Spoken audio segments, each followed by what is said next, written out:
உட்கார்ந்து தூங்குறத பற்றி இன்று நாம் சிந்திப்போம். அது என்ன உட்கார்ந்து தூங்குறது? ஞானிகள் உட்கார்ந்து தான் தூங்குவாங்க. படுத்து தூங்குறத விட உட்கார்ந்து தூங்குறது சிறப்பு. அதை பற்றி கொஞ்சம் பார்க்கலாங்க. அதாவது இந்த முடி கொட்டுற பிரச்சனை இருக்கிறவங்களுக்கு, தலைவலி உள்ளவங்களுக்கு, தூக்க மாத்திரை சாப்பிட்றவங்க, இவங்கெல்லாம் உட்கார்ந்து தூங்கி பாருங்களேன், இதெல்லாம் சரியாக போயிருங்க. நிம்மதியான தூக்கம் இல்லைங்கிறது தான் முடி கொட்டுறது, நிம்மதியான தூக்கம் இல்லைங்கிறது தான் தலைவலி வர்றது, நிம்மதியான தூக்கம் இல்லைங்கிறது தான் தூக்க மாத்திரை சாப்பிட்றது. இது மூணுலேருந்து வெளியே வரணும்னா உட்கார்ந்து தூங்குவது ஒரு அருமையான ஒரு பயிற்சி. அதாவது நைட்டு பொதுவாக நம்ம என்ன பண்ணுவோம், படுத்து தூங்குவோம். இப்படி படுத்து தூங்கும் பொழுது நல்லா கவனிங்க, நமக்கு தூங்குறதுக்கு ரொம்ப லேட் ஆகுங்க. ஆனால் உட்கார்ந்து தூங்கினா சீக்கிரம் தூங்கிடலாம். ஒன்றும் இல்லைங்க, ஒரு மனிதனுக்கு நிம்மதியான டீப் ஸ்லீப் வரணும்னா உடம்பில் 4 விஷயம் நடந்தால் தாங்க வரும். அந்த 4 விஷயம் என்ன தெரியுமா? 1, நைட்டு சாப்பிட்ட சாப்பாடு முற்றிலுமாக ஜீரணமாக இருக்கணும். 2, புத்தியை பகலில் களைச்சி போட்டிருப்போம் இல்லையா, அதை ஒழுங்காக அடுக்கி வச்சுருக்கணும். 3, மனசை பகலில் களைச்சி போட்டிருப்போம் இல்லையா, கொடுமைப்படுத்தியிருப்போம் இல்லையா, அதை ஒழுங்குபடுத்தியிருக்கணும். 4, உடம்புடைய உள் வெப்பநிலை 37 டிகிரி வந்திருக்கணும். இது 4ம் யாருக்கு நடக்குதோ அதுக்கப்புறம் தாங்க நிம்மதியான டீப் ஸ்லீப் அப்படிங்கிற ஆழ்நிலை தூக்கம் கிடைக்கும். இந்த தூக்கத்தை தூங்குறவங்களுக்கு முடி கொட்டுறது நின்றும், தூக்க மாத்திரை சாப்பிட வேண்டிய அவசியம் இல்லை. தலைவலி, பிரெயின் டியூமர், பக்கவாதம், பார்க்கின்சன் எல்லாம் சரியாக போயிருங்க. அதை எப்படி தூங்குறதுன்னு பாருங்கள். அதாவது நிம்மதியாக டீப் ஸ்லீப் தூங்கணும்னா வழக்கமாக நம்ம படுத்து தூங்குறோம் இல்லையா, படுத்தா இது 4 நடக்கிறதுக்கு 5 மணி நேரம் ஆகுங்க. ஆனால் உட்கார்ந்து தூங்கினா அரை மணி நேரத்தில் வந்துடும்.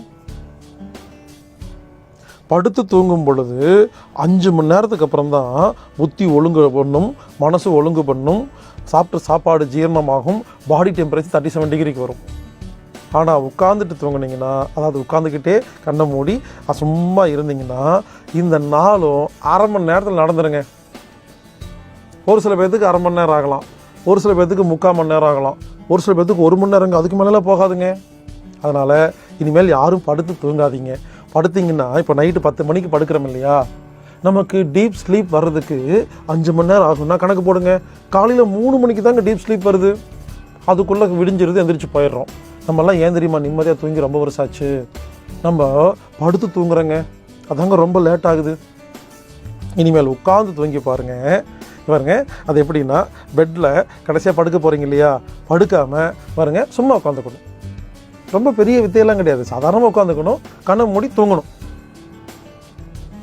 இது 4ம் நடந்து முடிச்சுட்டுனா அதுக்கப்புறம் நீங்கள் படுத்து தூங்கிக்கலாம். சில பேர்த்துக்கு அரை மணி நேரம் ஆகும், சில பேர்த்துக்கு 1 மணி நேரம் ஆகும், சில பேர்த்துக்கு 15 நிமிஷம் ஆகும், சில பேர்த்துக்கு 5 நிமிஷம் ஆகுங்க. எனவே இனிமேல் உட்காந்துக்கிட்டே தூங்குங்க. எப்போ 4 விஷயம் முடியுதோ அதுக்கப்புறம் படுத்துங்க.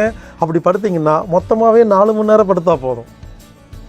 நீங்கள் நைட்டு 12 மணிக்கு உட்காந்து தூங்குனீங்கன்னா, இந்த 4 முடிச்சுட்டு படுத்து தூங்குனீங்கன்னா 4 மணி நேரம் போதும். 4 மணிக்கு எந்திரிச்சிக்கலாம், ஃப்ரெஷ்ஷாக இருக்கலாம், டைம் மிச்சம். படுத்து 8 மணி நேரம் 9 மணி நேரம் தூங்குறத விட உட்காந்து 4 மணி நேரம் தூங்குவது, உட்காந்து தூங்கிட்டு அதுக்கப்புறம் படுத்து 4 மணி நேரம் தூங்குறது சிறப்பு. உடனே சில பேருக்கு சந்தேகம், தம்பி உட்காந்துகிட்டே தூங்க சொல்கிறியே, இந்த 4 விஷயம் முடிஞ்சால் படுத்து தூங்க சொல்கிறியே, இந்த 4 விஷயம் முடிஞ்சிருச்சுன்னு எப்படி கண்டுபிடிக்கிறது? இதான கேள்வி, சிறந்த கேள்வி, பதில் சொல்கிறேன். உட்காந்துகிட்டே தூங்குங்க. உட்காந்துகிட்டே தூங்கும் பொழுது உங்கள் உடம்பு உங்களை மீறி ஒரு ஜெர்க்காகும். இங்கே பாருங்கள், இந்த மாதிரி உட்காந்துட்டே தூங்குறீங்க, அப்படி ஒரு ஆடும். 1 நம்பர் எழுதிக்கிங்க, எண்ணிக்கிங்க. அடுத்தது மறுபடியும் உட்காந்து தூங்கிட்டே இருங்க. 2,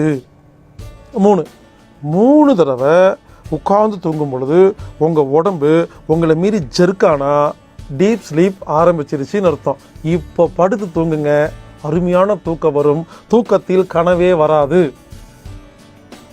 கனவு இல்லாத தூக்கம் நல்லது, கனவு வந்தால் கெட்டது.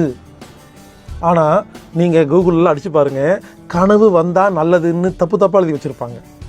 ரெம் தூக்கம், நான் ரெம் தூக்கம்னு புதுசாக கண்டுபிடிச்சிருப்பாங்க. ஞானிகளுக்கு கனவே வராதுங்க. யாருக்கு கனவு வரவில்லையோ நீங்கள் ஆழ்நிலை தூக்கத்துக்கு சென்றிருக்கிறீர்கள் என்ற அர்த்தம்.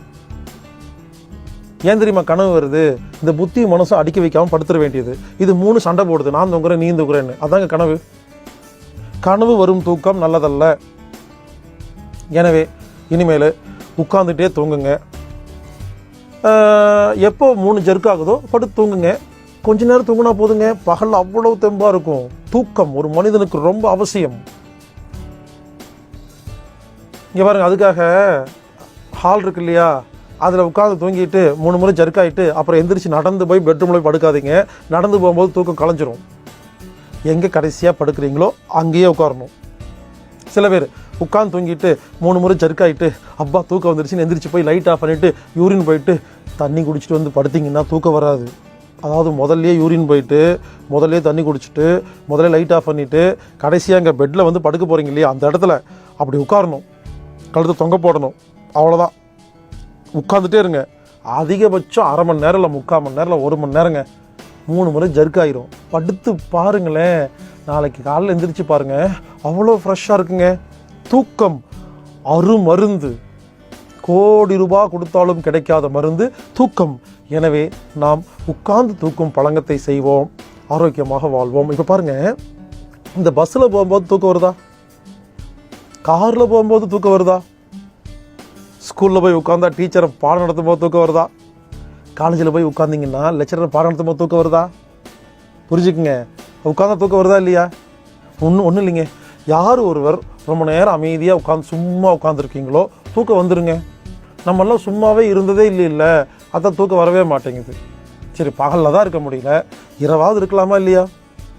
யாரெல்லாம் தூக்க மாத்திரை சாப்பிட்றீங்களோ, யாருக்கெல்லாம் தூக்கம் ஒழுங்காக வரலன்னு சொல்கிறீங்களோ, யாருக்கெல்லாம் முடி கொட்டுதோ, யாருக்கெல்லாம் நிம்மதி இல்லாமல் இருக்கோ, யாருக்கெல்லாம் பக்கவாதம், பிரெயின் டியூமர், பார்க்கின்சன் போன்ற மூளை சம்பந்தப்பட்ட வியாதி இருக்கிறதோ, தயவு செய்து இனிமேல் உட்கார்ந்து தூங்குங்கள். ஒரு அரை மணி நேரம் 3/4 மணி நேரம் உட்காந்து தூங்கிட்டு 3 ஜெர்க் ஆகிட்டு அதுக்கப்புறம் படுத்து தூங்கி பாருங்கள். இது எல்லாமே சரியாக போயிடும். முடி நன்றாக வளரும், நல்லா சிந்திக்க முடியும், பக்கவாதம் சரியாக போயிடும், பார்க்கின்சன் சரியாக போயிடும், கண்டிப்பாக தலைவலி எல்லாம் சரியாக போயிடும். நாம் நிம்மதியாக ஆரோக்கியமாக வாழலாம். இப்படி யார் உட்கார்ந்து டெய்லி தூங்க ட்ரை பண்ணுறீங்களோ, நீங்கள் தூக்க மாத்திரை பயன்படுத்தும் நபராக இருந்தால் படிப்படியாக குறைத்து 6 மாதத்தில் முற்றிலுமாக அதிலிருந்து வெளியே வந்து விடலாம். உட்கார்ந்து தூங்குவோம், ஆரோக்கியமாக வாழ்வோம் ஆரோக்கியமாக.